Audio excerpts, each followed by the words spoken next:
मनोरंजन। मन को आनंदित करना मनोरंजन है। अंग्रेजी भाषा में मनोरंजन को रिक्रिएशन कहा जाता है। रिक्रिएशन शब्द दो शब्दों के जोड़ से बना है, री प्लस क्रिएशन। री का अर्थ है पुनः या फिर, और क्रिएशन का अर्थ है निर्माण करना। रिक्रिएशन का अर्थ हुआ पुनः निर्माण करना। मानसिक आनंद मनुष्य में शिथिल पड़ गई कार्य शक्ति को पुनः निर्मित करने की क्षमता प्रदान करता है, इसलिए वह बार बार रिक्रिएशन या मनोरंजन की आवश्यकता का अनुभव करता है। नीरसता और उदासीनता मनुष्य की कार्य शक्ति को शिथिल कर देती है और जीवन के दैनिक कार्यों में उसका मन नहीं लगता। इस नीरसता और उदासीनता को दूर करने के लिए मनुष्य ऐसी क्रिया की तलाश करता है जो उसके मन को आनंद के ऐसे लोक में ले जा सके जहां उसका मन दैनिक ऊब से मुक्ति कर सके। दैनिक ऊब से इस मुक्ति को मनोरंजन का नाम दिया जाता है। यह मनुष्य की उदासीनता और निरसता की स्थिति में काम करना पड़ जाए तो सही ढंग से काम नहीं कर सकेगा और न ही वह उस काम के लक्ष्य को प्राप्त कर सकेगा। जिस क्रिया से उसमें फिर से काम करने की शक्ति उत्पन्न होती है वह क्रिया मनोरंजन कहलाती है।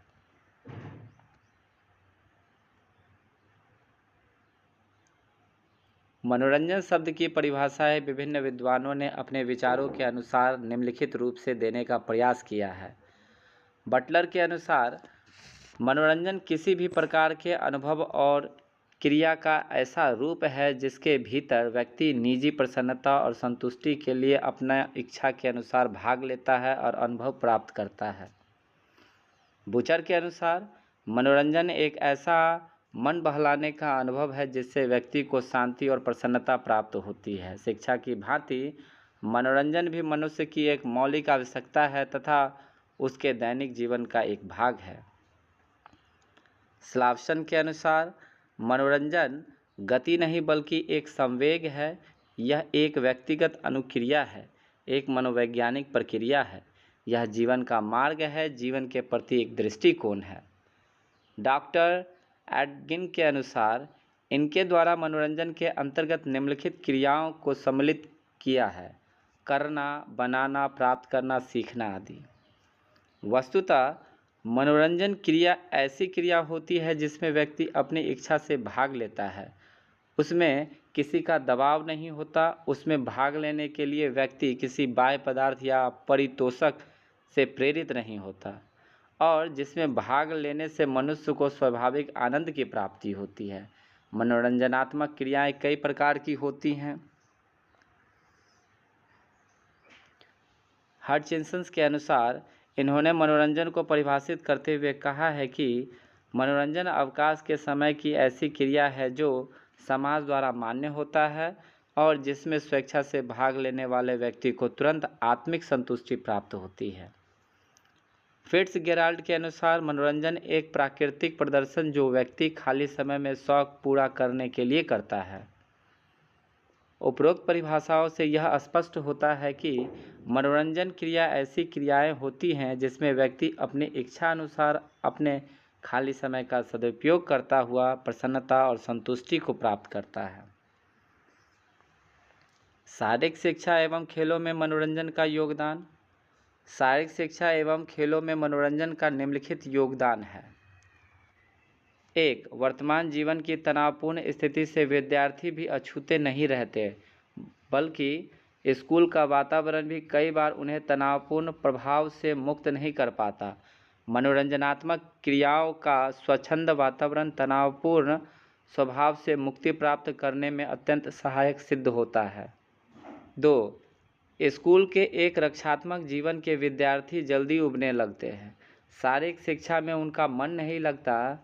यदि इस उकता देने वाली स्थिति को ज़्यादा देर तक रहने दिया जाए तो विद्यार्थियों की शिक्षा के प्रति रुचि शिथिल हो जाती है। मनोरंजनात्मक क्रियाओं से एक रक्षात्मक जीवन में वांछित परिवर्तन लाया जा सकता है और यह परिवर्तन विद्यार्थियों में नई स्फूर्ति, नया उत्साह तथा नई रुचि उत्पन्न करने में सहायक सिद्ध होता है। 3. मनोरंजन के लिए खेल के मैदानों तरनतालों का सक्षम नेतृत्व के पर्यवेक्षण माला में उपलब्ध कराया जाता है। निश्चित रूप से दुर्घटनाओं को रोकने में महत्वपूर्ण योगदान करता है।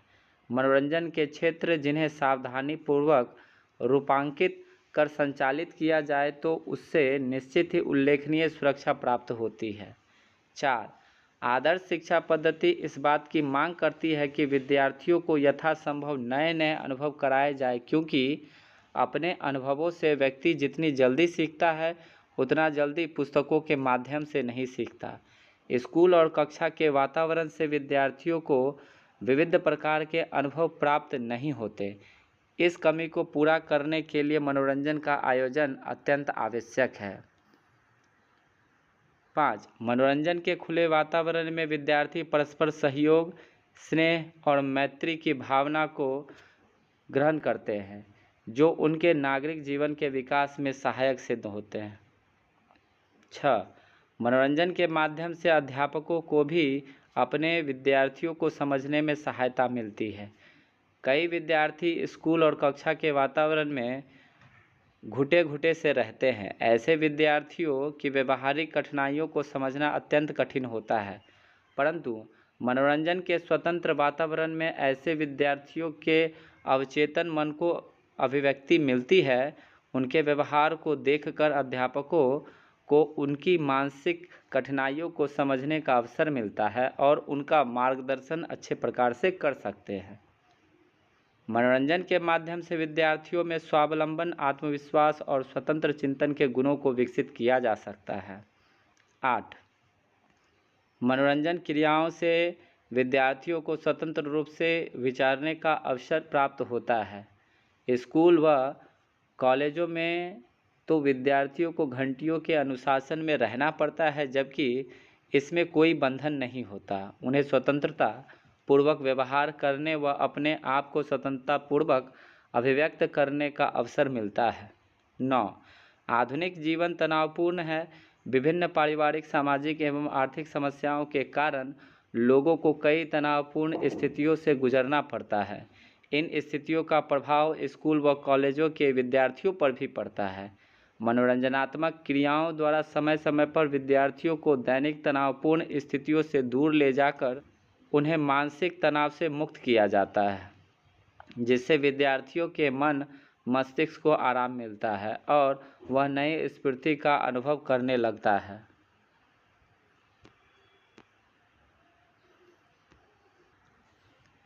मनोरंजन के आवश्यक कारक, फैक्टर्स ऑफ रिक्रिएशन। मनोरंजन के संबंध में कुछ आवश्यक कारक होते हैं जिसके माध्यम से एक व्यक्ति अपनी इच्छा अनुसार समय का सदुपयोग करता हुआ प्रसन्नता और संतुष्टि को प्राप्त करता है। ये कारक निम्नलिखित हैं।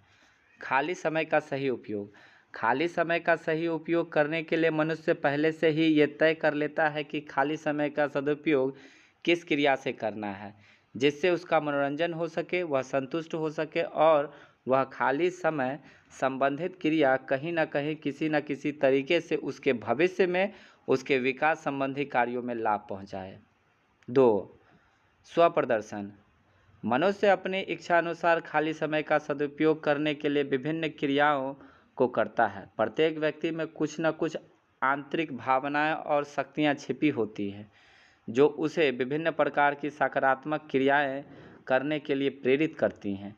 जैसे खाली समय में लोग बाहर घूमने के लिए फिशिंग, मछली पकड़ना जैसी क्रियाएं करते हैं, तो वह उस क्रिया को करते समय शांति प्रिय तरीके से अपना ध्यान मछली की तरफ ध्यान केंद्रित करते हुए अपने कांटे को तत्पर रखते हैं। यहाँ उसके ध्यान केंद्रित करने की शक्ति सामने उभर कर आती है। इसी प्रकार जब खिलाड़ी खेल के मैदान में उतरता है तो वह अपनी भीतर छिपी हुई भावनाओं को क्रियात्मक रूप देने का प्रयास करता है। एक मूर्ति बनाने वाले मूर्तिकार पत्थर के टुकड़ों को तराश कर खूबसूरत मूर्ति का रूप देता है। यह उसका आत्म प्रदर्शन ही होता है जो एक मनोरंजन को रूप धारण कर उसके समक्ष आता है। लड़कियां अपनी सिलाई, कढ़ाई, खाना बनाना, घर को साफ सुथरा रखना आदि में खुशी प्रकट करती हैं और ऐसे कार्यों में अपना आत्म प्रदर्शन करके प्रसन्नता और संतुष्टि प्राप्त करती हैं। 3. इच्छा अनुसार भाग लेना। मनोरंजन क्रिया तभी संभव होती है जब इच्छा साथ दे रही हो। किसी भी क्रिया को दबाव या धमकी में आकर किया जाए तो उस क्रिया से प्रसन्नता व संतुष्टि प्राप्त नहीं होती। प्रसन्नता और संतुष्टि प्राप्त करने के लिए इच्छा एक मुख्य कारक होता है। इसीलिए यहाँ कहा जा सकता है कि मनोरंजन उसी क्रिया से संबंधित होती है जिसमें व्यक्ति अपनी स्वेच्छानुसार भाग ले। जैसे अगर किसी बच्चे के पास खाली समय हो तो वह अपनी इच्छा अनुसार किसी क्रिया में भाग ले जिससे कि उसे प्रसन्नता आभास हो, वह क्रिया ही मनोरंजन कहलाएगी।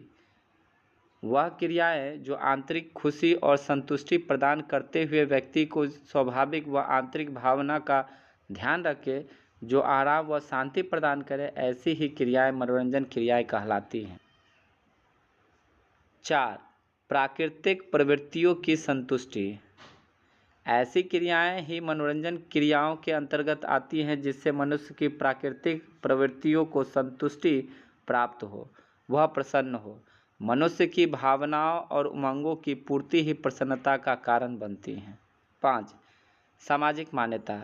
किसी भी प्रकार की क्रिया जिसको समाज मान्यता न देता हो वह मनोरंजन क्रियाएं नहीं होती। इसलिए यह आवश्यक है कि मनोरंजन क्रियाएं समाज की दृष्टि में मान्य हो। जुआ खेलना, अश्लील फिल्में देखना, अश्लील साहित्य देखना और पढ़ना किसी व्यक्ति को खुशी तो प्रदान कर सकती है, खाली समय का दुरुपयोग तो कर सकती है, परंतु यह मनोरंजन क्रिया के अंतर्गत नहीं मानी जाएगी, क्योंकि समाज ऐसी क्रियाओं की आज्ञा नहीं देता है। मनोरंजन के लक्ष्य तथा उद्देश्य।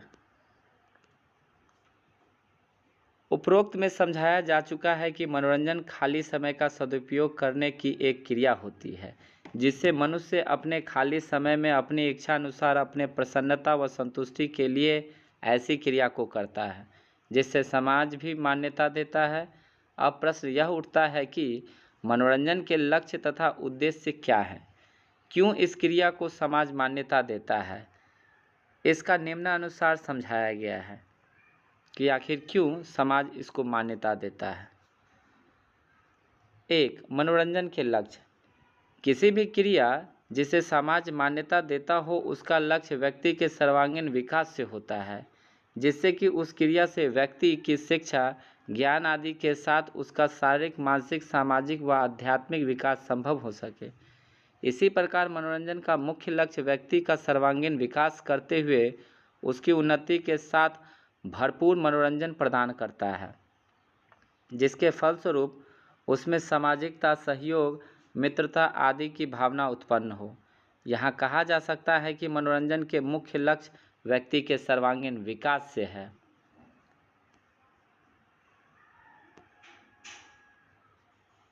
2. मनोरंजन का उद्देश्य। मनुष्य द्वारा सर्वांगीण विकास के लिए लक्ष्य को मनोरंजन क्रियाओं द्वारा प्राप्त करने के लिए विभिन्न क्रियाओं का सहारा लेना पड़ता है। यह क्रियाएं ही मनोरंजन के लक्ष्य तक पहुंचने के उद्देश्य होते हैं। मनोरंजन के उद्देश्य निम्नलिखित हैं। 1. व्यक्तित्व का निर्माण।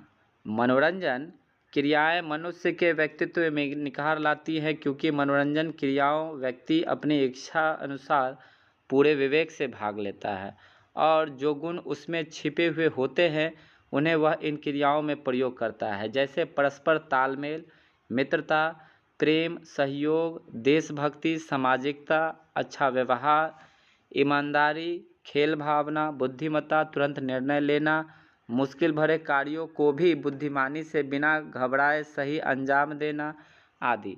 ये सभी कारक एक व्यक्ति को सकारात्मक रूप से उसके व्यक्तित्व में निखार लाते हैं। सभी कारकों का समावेश मनोरंजन क्रियाओं की संपन्न करने में सुव्यवस्थित रूप से प्रयोग होते हैं।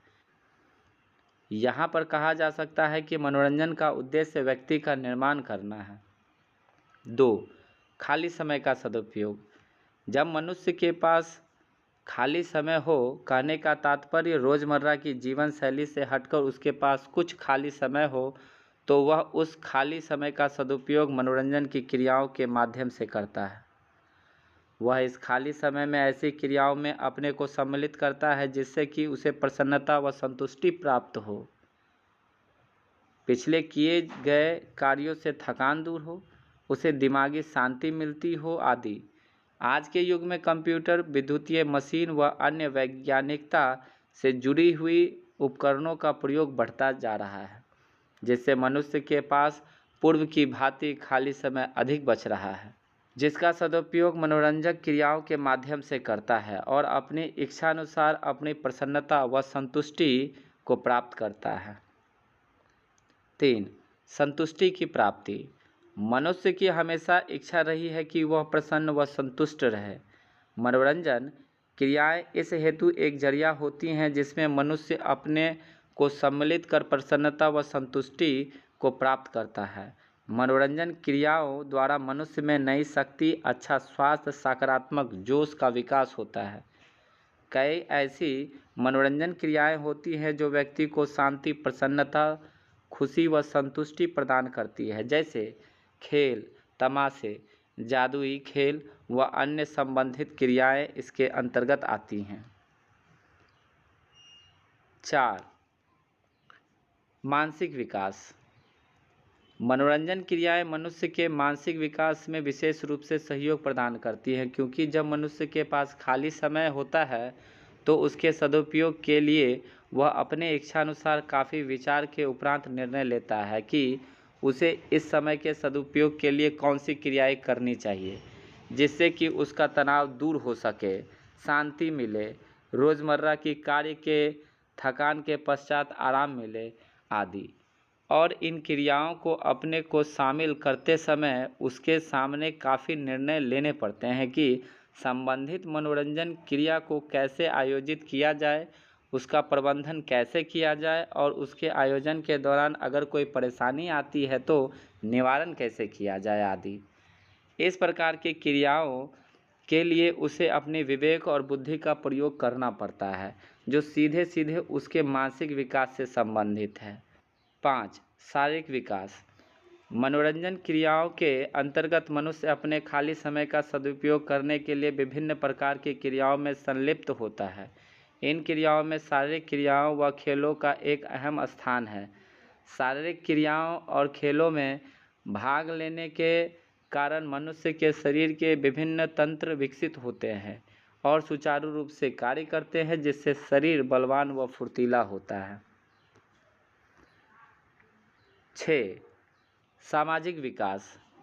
मनोरंजन क्रियाओं का उद्देश्य मनुष्य में सामाजिक चेतना को जागृत करना, ताकि वह समाज में एक अच्छा स्थान पा सके और समाज के समूह में सदस्य बन सके। इन क्रियाओं के माध्यम से सामाजिक विकास के माध्यम से मनुष्य में आत्मानुशासन, आत्मविश्वास, आत्म प्रदर्शन, सहयोग, सहनशीलता, नेतृत्व, मित्रता का व्यवहार, देशभक्ति, आज्ञा पालन, सम्मान आदि के गुण विकसित होते हैं। मनोरंजन की एजेंसियां। आज इस भागदौड़ के युग में हर व्यक्ति अपने को प्रसन्न व संतुष्ट रखने के लिए खाली समय का सदुपयोग करने हेतु मनोरंजन क्रियाओं में अपनी संलिप्त करता है।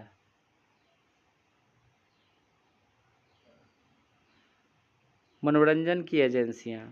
आज इस भागदौड़ के युग में हर व्यक्ति अपने को प्रसन्न व संतुष्ट रखने के लिए खाली समय का सदुपयोग करते हुए मनोरंजन क्रियाओं में अपने आप को संलिप्त करता है। इस हेतु विभिन्न एजेंसियां आज कार्य कर रही हैं। एजेंसियों से हमारा तात्पर्य उन संगठनों, मनुष्यों और समूहों से है जो किसी देश अथवा लोगों का मनोरंजन किया करते हैं।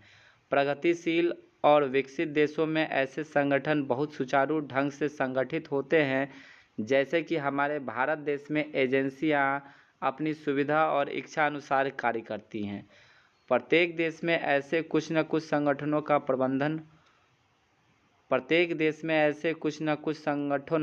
का प्रबंध होता है। इसी प्रकार अगर प्राचीन कालीन इतिहास देखा जाए तो राजा महाराजा अपने दरबार में राजनर्तकियों, मसखरे और साज बजाने वाले आदि रखते थे, जिससे वे इन क्रियाओं में भाग लेते थे। इसी प्रकार प्राचीन काल में मनुष्य विभिन्न खेल, शिकार, मछली पकड़ना, पतंग उड़ाना आदि मनोरंजक क्रियाओं में भाग लेकर अपने समय का सदुपयोग किया करते थे। आज कई संस्थाएं मनोरंजन संबंधी क्रियाओं के लिए सेवाएं प्रदान करती हैं। इन एजेंसियों को विद्वानों ने अलग अलग प्रकार से विभाजित किया है, जिसमें से एक वर्गीकरण निम्नलिखित है। घर, सरकारी संस्थाएं, राज्य और प्रांतीय सरकार, स्वैच्छिक और अर्ध सरकारी संस्थाएं, निजी संस्थाएं, पारिवारिक व्यापारिक संस्थाएं। उपरोक्त संस्थाओं को संक्षिप्त में निम्नलिखित रूप से समझाया गया है। 1. घर। घर मनुष्य के लिए वह स्थान होता है जहाँ पर वह अपने खान पान, अपने आराम, अपने पहनावे और अपने जीवन का गुजर बसर करता है। जैसा कि कहा गया है कि मनुष्य दिन ढलने से पहले कहीं भी रहे, मगर शाम को वह अपने घर अवश्य पहुँचता है, जहाँ उसके सुख, शांति और आराम मिलता है। यहाँ पर मनोरंजन क्रियाओं के लिए घर भी एक संस्था स्वरूप कार्य करता है, क्योंकि जब मनुष्य थका हारा होता है या उसके पास खाली समय होता है तो उसके सदुपयोग हेतु वह विभिन्न क्रियाओं में अपने को सम्मिलित कर लेता है, जैसे रेडियो सुनना, टीवी देखना, अखबार पढ़ना, कहानी व कविताओं की किताबें पढ़ना, विभिन्न छोटे खेलों को अपने घर में ही खेलना। विद्वानों द्वारा कहा भी गया है कि एक शिशु की प्रथम पाठशाला घर ही होती है, जहाँ पर वह विभिन्न मनोरंजन क्रियाओं के माध्यम से ज्ञान प्राप्त करता है और अपना शारीरिक विकास करता है। 2. शारीरिक संस्थाएं। 2. सरकारी संस्थाएं। मनोरंजन के क्षेत्र में आज कई सरकारी संस्थाएं कार्य कर रही हैं। सरकारी संस्थाओं के अंतर्गत वे संस्थाएं आती हैं जो किसी सरकार के अधीन होती हैं। इस सरकारी संस्थाओं द्वारा कार्यरत मनुष्य व अन्य समाज से जुड़े हुए लोग हेतु मनोरंजन संबंधी साधनों को उपलब्ध कराया जाता है। ये संस्थाएं सरकार द्वारा लोगों के मनोरंजन के उद्देश्य को केंद्र बिंदु मानते हुए कार्य करती हैं। ये सरकार द्वारा ही निर्मित की जाती हैं और इनके रखरखाव, आय व्यय आदि संबंधित कार्य भी सरकार ही रखती हैं। इनके समस्त कार्यों की जिम्मेदारी व देखभाल अधिकारियों के हाथ में होती है।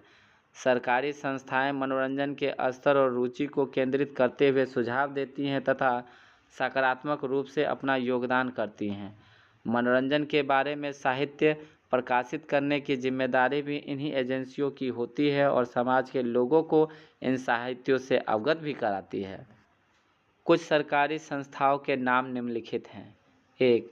संगीत कला अकादमी, अखिल भारतीय राष्ट्रीय मनोरंजन कार्यक्रम, राष्ट्रीय मनोरंजन संस्थाएं, राष्ट्रीय सांस्कृतिक केंद्र, मनोरंजक का केंद्रीय सलाहकार board, youth festival, national school drama and dance, Appu घर, बाल भवन नई दिल्ली, जनसंपर्क विभाग, चिड़ियाघर, एक्वेरियम, राष्ट्रीय पार्क। 3. राज्य और प्रांतीय सरकार। राज्य और प्रांतीय सरकारें भी मनुष्य व समाज के मनोरंजन को ध्यान में रखते हुए कार्य करती हैं। राजकीय संस्थाएं प्राकृतिक साधनों की भी देखभाल करती हैं। इनका कार्य स्थानों की सुंदर बनाना, झीलों को सुंदर रूप देना, जंगलों को पार्क में परिवर्तित करना, स्विमिंग पूलों का निर्माण करना आदि से संबंधित होता है। स्थानीय सरकारें विभिन्न नगरों में अजायब घर, पुस्तकालय आदि का निर्माण करती हैं। राज्य की सरकारें स्कूलों, पार्कों, थिएटरों आदि के निर्माण हेतु भूमि का आवंटन करती हैं। यह टैक्स के रूप में एकत्रित किए गए धन के द्वारा इन संस्थाओं को आर्थिक सहायता प्रदान करती है। मनोरंजन के प्रकार, टाइप ऑफ रिक्रिएशन। मनोरंजनात्मक गतिविधियां अक्सर शारीरिक, मानसिक, भावनात्मक, सामाजिक तथा रचनात्मक प्रकार के व्यक्तियों की अभिव्यक्ति हेतु समूहबद्ध की जाती हैं, परंतु ऐसा सामूहिकरण संपूर्ण संतुष्टि नहीं देता। इसलिए मनोरंजन का वर्गीकरण व्यक्ति विशेष की भागीदारी तथा उसकी चाहत को ध्यान में रखकर करना चाहिए। इन शीर्षकों में गतिविधियों का वर्गीकरण करना जैसे शारीरिक, नाटकीय, लयात्मक, सामाजिक, कला तथा हस्तकला, संगीत, खेलकूद, नृत्य, प्रकृति तथा बाहरी गतिविधियां, साक्षरता, एकत्रीकरण तथा समाज सेवी गतिविधियां आदि सुविधाजनक तथा उपयोगी होती हैं। मनोरंजनात्मक गतिविधियों का वर्गीकरण करते समय बहुत महत्वपूर्ण बातें जिसे ध्यान में रखना चाहिए वह है कि मनोरंजन गतिविधियों का चुनाव तथा वर्गीकरण भाग लेने वालों की संतुष्टि, उनकी आयु, लिंग तथा मूलभूत संतुष्टि को ध्यान में रखकर करना चाहिए। मनोरंजन की क्रियाओं का वर्गीकरण करते समय इन्हें मुख्य रूप से दो श्रेणियों में बांटा गया है। एक आंतरिक क्रियाएं, दूसरा बाह्य क्रियाएं।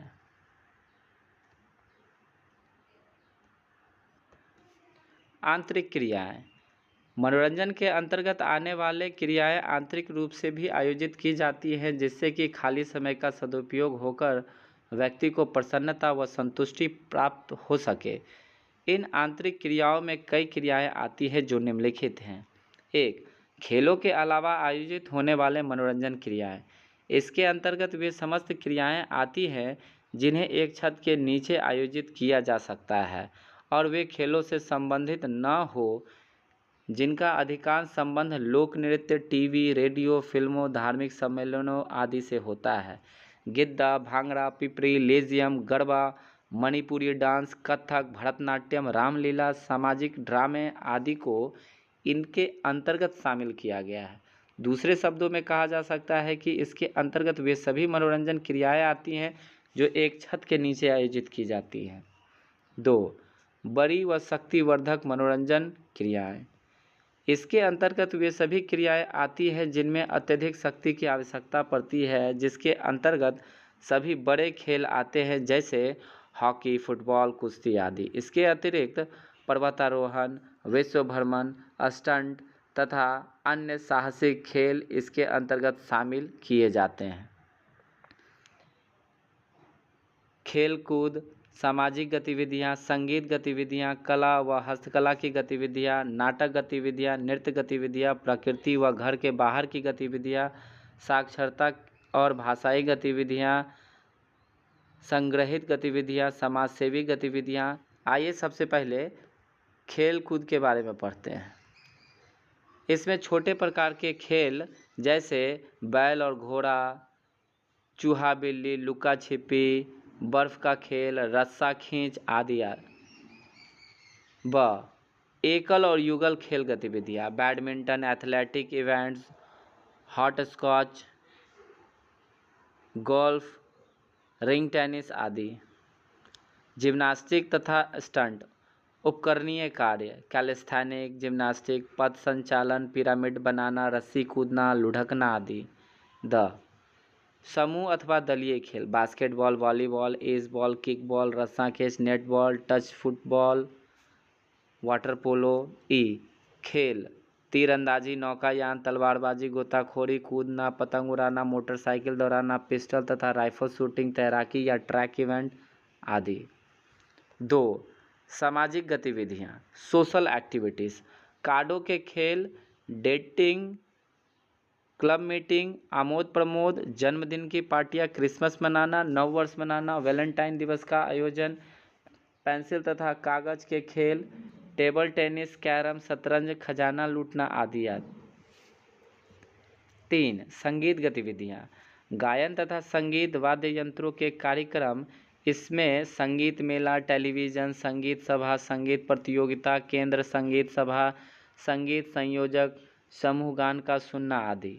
4, कला एवं हस्तकला की गतिविधियां, ब्लॉक छापना, जल्दसाजी, कपड़ों का रंग रोगन, सजाना, अंगुलियों से चित्रण, फर्नीचर का रख रखाव, पोस्टर बनाना, बुनाई करना, चर्म शिल्प बनाना, नमूने बनाना, कागज शिल्प बनाना, गृह सज्जा, कागज की तह करके काटना, प्लास्टिक से खिलौने आदि बनाना। 5, नाटक गतिविधियाँ, फैशन प्रदर्शन, मुखौटे बनाना, मेले, आनंदोत्सव, गुड़ियों का फैशन प्रदर्शन, मॉक ट्रायल्स, संगीत, नाटक, हास्य परिहास, एकांकी नाटक, थिएटर प्ले, कहानी मंचन, मंच प्रकाशन आदि। नृत्य गतिविधियाँ, लोक नृत्य, शास्त्रीय, आधुनिक, सामाजिक, एक्रोबैटिक नृत्य आदि। 7. प्रकृति व घर के बाहर आयोजित की जाने वाली गतिविधियों में शामिल है मधुमक्खी पालन, तारामंडलीय ज्ञान, खगोलीय ज्ञान, पक्षी पालन, शिविर आयोजन, पक्षियों की देखभाल, पर्यटन, मत्स्य खेत, म्यूजियम, उद्यान कला, वेदिकाओं, पर्वतारोहण, चढ़ाई करना, शिकार, प्रकृति अध्ययन, संग्रह एवं पहचान, बर्फ पर चढ़ना, प्राणी उद्यान में भ्रमण करना। साक्षरता और भाषाई गतिविधियाँ। साक्षरता और भाषाई गतिविधियाँ। वाद विवाद, बाहर क्लब, पुस्तक क्लब, रक्षात्मक। 8. साक्षरता और भाषाई क्लब। 8. साक्षरता और भाषाई गतिविधियाँ। वाद विवाद, बाहर क्लब, पुस्तक क्लब, रचनात्मक लेखन, व्याख्यान, कवि समूह, जन संबोधन, पहेलियाँ, मानसिक खेल, पठन, वाचन, अध्ययन समूहों, पत्र लेखन, कहानी सुनना, विदेशी भाषा समूह। 9. संग्रहित गतिविधियाँ। पुरातन वस्तुओं, हस्ताक्षरों, प्राचीन मुद्रित सामग्री, तितलियाँ, बटन, आग्नेयशास्त्र, लैंप, संगीत उपकरण, पेंटिंग्स, चित्रों, पोस्टकार्डों, डाक टिकटों, चित्रित पर्दों, खिलौनों, सूखे वृक्ष के कटकट आदि का संग्रह करना। 10. समाज सेवी गतिविधियाँ।